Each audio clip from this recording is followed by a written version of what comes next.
एक मुबारक रात आने वाली है जिस रात को हम लोग कहते हैं शबे बारात। अब कुछ लोग कहते हैं हलवे वाली रात। ले हलवा की दे हलवा। हमारी बहुत सारी माँ बहनें भी आई हुई हैं। हमारी माँ बहनें पूरी रात हलवा बनाने के चक्कर में गुजार देती है। बोलती खुद यार पापा का चना का हलवा बड़ा अच्छा लगे। हाँ, खुद याक बाप खूब खाई छी, मुँह हम दान नहीं छी लेकिन खाई छी, हलवा खाई छी। यहाँ लग घी दाग बनावे छी। चना का हलवा, बेसन का हलवा, मकई का हलवा, दाल का हलवा, सूजी का हलवा, ले हलवा, घरम हलवा, ओसराम हलवा, अगनाम हलवा। बताइए भाई, हलवा का कोई तस्करा है? अच्छा, कोई किताब में है हलवा? हलवा के बारे में कोई किताब में है? किसी उलमा से सुने भाई ये हलवा आया कहाँ से, आखिर इसकी वजह क्या है, इसकी जरूरत क्या है। और भाई अच्छा खाना बनाओ, अल्हम्दुलिल्लाह खाओ घर में, वो तो सब दिन बनाते हैं, लोग बनाते ही हैं, लेकिन हलवे का कहीं कोई तज़किरा नहीं है। उस रात जो करना चाहिए हम नहीं करते हैं, और जो नहीं करना चाहिए वही करते हैं। अब हमारी माँ बहनों को समझाए कौन? अब ज्यादा समझाइएगा तो बोलेगी ओ नया नया मौलवी जी, हम राजनीति बहुत पहले से करी गावे छी, ये मौलवी इस दिन नया नया पढ़ी गई, इसके आगे तो किसी की चलेगी नहीं ना। ज्यादा बोलवा खाना बंद करता हूँ।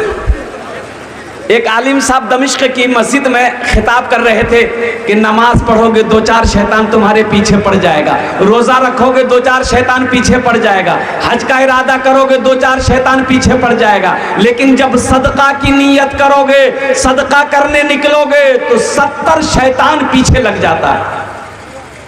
कितने शैतान लगते भाई? सदका करने वाले के पीछे कितने शैतान लगते हैं?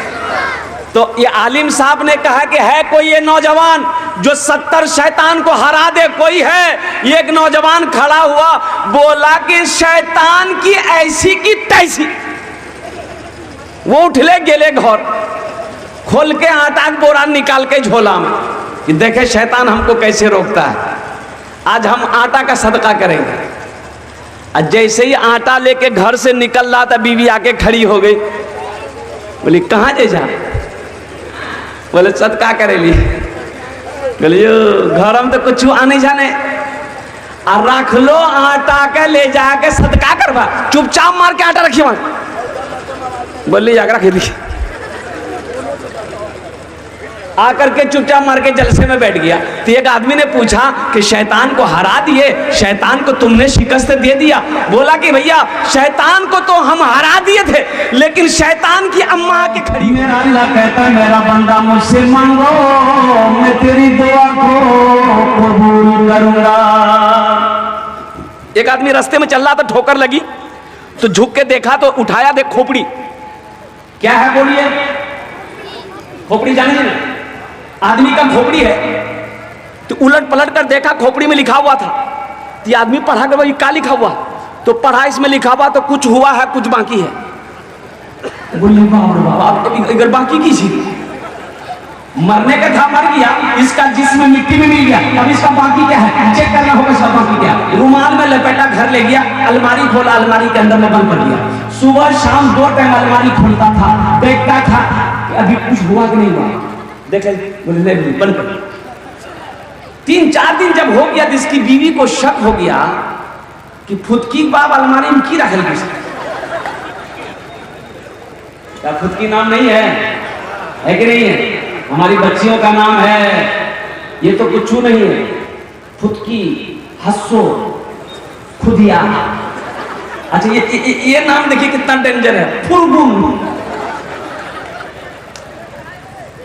अच्छा एक नाम और भी है, बेचनी।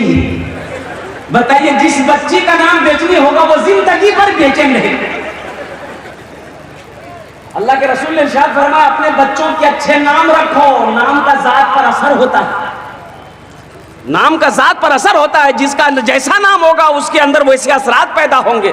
हमें तो नाम नहीं लगा, बच्चों का रखने नहीं आता है। यही मदरसा फैजुल कुरान तो तालीम दे रहा है, ये पैगाम दे रहा है कि आओ दीन सीखो, अपने बच्चों को दीन सिखाओ, जहालत को दूर करो। हमारे अंदर में अभी भी बहुत बड़ी जहालत है, बहुत सारी जहालतें हमारे अंदर में अभी भी है, बहुत सारी रस्में आज भी हमारे अंदर में गलत है। कुर्बान जाओ। पहले बच्चा जब पैदा होता था ना तो मदरसा मौलवी साहब से नाम नहीं रखते थे लोग, मुफ्ती साहब से नहीं पूछना है, इमाम साहब से नहीं पूछना है, दादो जी दादो राखी थी, ए दादो लड़का भी लियो नाम राखी था। तो दादो बोले कि आज कौन दिन जी? बोले जुमा जी। बोले कर नाम राखी था जुम्मन मियां। बोलो बात सही की गलत है? बोलिए आप, तजर्बाकार लोग बैठे हुए मेरे आगे में। शनिचर को पैदा हुआ शनिचरा, इतवार को पैदा हुआ इतवारी, सोमवार को पैदा हुआ सोमवारी, या मंगल को बच्चा पैदा हुआ, बोले दादो बोली कर नाम राखी दर मंगरू बजे ती डमरू। अब बुध को बच्चा पैदा हुआ, बोले फाइनल नाम राखी कर नाम राखी दर बुधवार। सोचो तो सही, ये आदमी ना वो अलमारी खोलता था, देखता था, फिर अलमारी बंद करके चाबी अपने पॉकेट में रखता था। इसकी बीवी को शक हो गया कि अलमारी में आखिर रखा क्या है, जरूर कोई बात। ये खाना खा के सोया, बीवी जेब से चाबी निकाल के रख ली। ये सोकर उठा, कपड़ा पहना, बाजार चला गया। बीवी सोची बड़ा अच्छा मौका है, चाबी ली, अलमारी खोली तो देखा रुमाल में कुछ लिपटा है। तो रुमाल खोली तो देखी खोपड़ी, तो बोली ओ ये जादू सीखे, हमरा भगा बेली जादू सीखे। शमशान खोपड़ी उठा गांधी इकर जादू तो मैं खत्म कर दी। खोपड़ी ली, उखली में डाली, दे समाट दे समाट दे समाट, भूसा बना दी खोपड़ी का, ले जाके तालाब में फेंक दी। ये बेचारे बाजार से आए, चाबी ढूंढे, चाबी ली, बीवी बोली चाबी लीजिए। चाबी ली, अलमारी खोला, ना रुमाल है ना खोपड़ी है। तो पीछे से बीवी बोलती है की छापे खोपड़ी आज जादू सीख डालते की?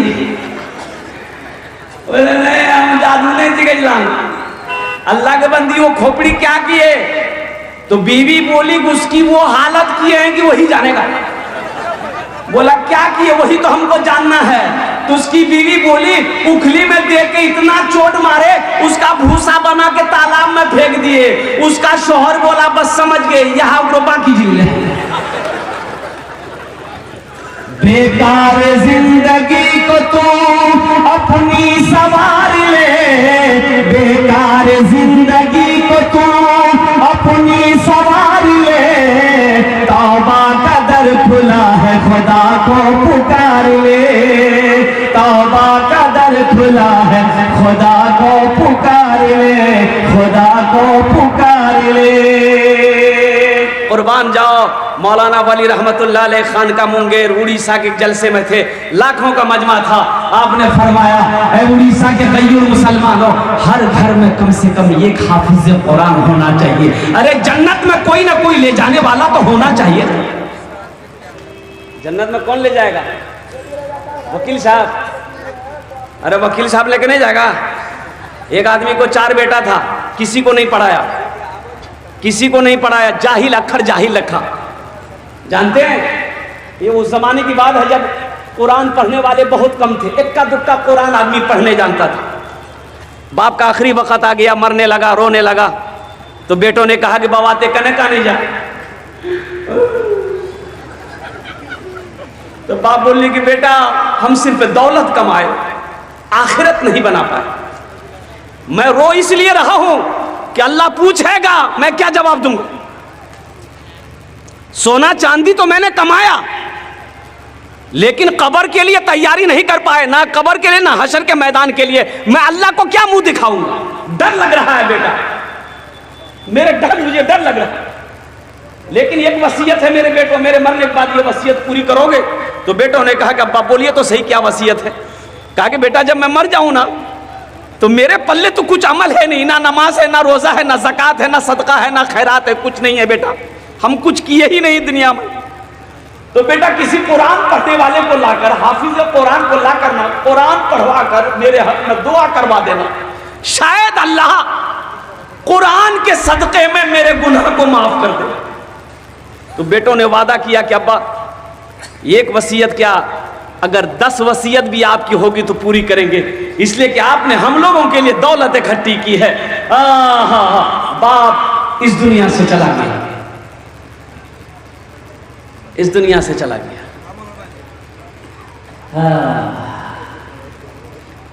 इबादत करो तुम, इबादत करो तुम सदा अपने रब की, ये दुनिया किसी की हुई है न होगी। इबादत करो तुम सदा अपने रब की, ये दुनिया किसी की हुई है न होगी। इबादत करो तुम सदा अपने रब की, ये दुनिया किसी की हुई है न होगी। यहाँ पर किसी की बनी ना बनेगी, मिलेगी तो 2 गज जमीन ही मिलेगी। यहाँ पर किसी की बनी ना बनेगी, मिलेगी तो 2 गज जमीन ही मिलेगी। मरने वाला मर गया, बेटे जमा हुए, रिश्तेदार आए, नहलाया धुला गया, जनाजा पढ़ा गया, कब्रिस्तान में ले जाके दफन कर दिया। चारों बेटा रात में बैठा मशवरा करने के लिए कि अब्बा मर गया है, वसीयत के मुताबिक किसी हाफिज कुरान को लाकर कुरान पढ़वा कर दुआ करवाना है।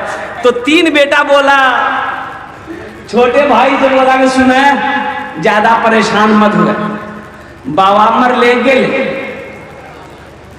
अब वो जाने कब और जाने, टेंशन मत ले, अपनो अपनो काम करें। हम कहां ढूंढने जाएंगे भाई हाफिज कुरान पढ़े, मर के तो देखो ना। कौन किसको याद करता है भाई, मरने के बाद कोई किसी को याद करता है? ये घर वाले 2-4 दिन रो लेंगे, आंसू बहा लेंगे, दुआ हुआ होगा तो करवा देगा। 6 महीना, 4 महीना, 6 महीना, साल भर तक याद रखेगा।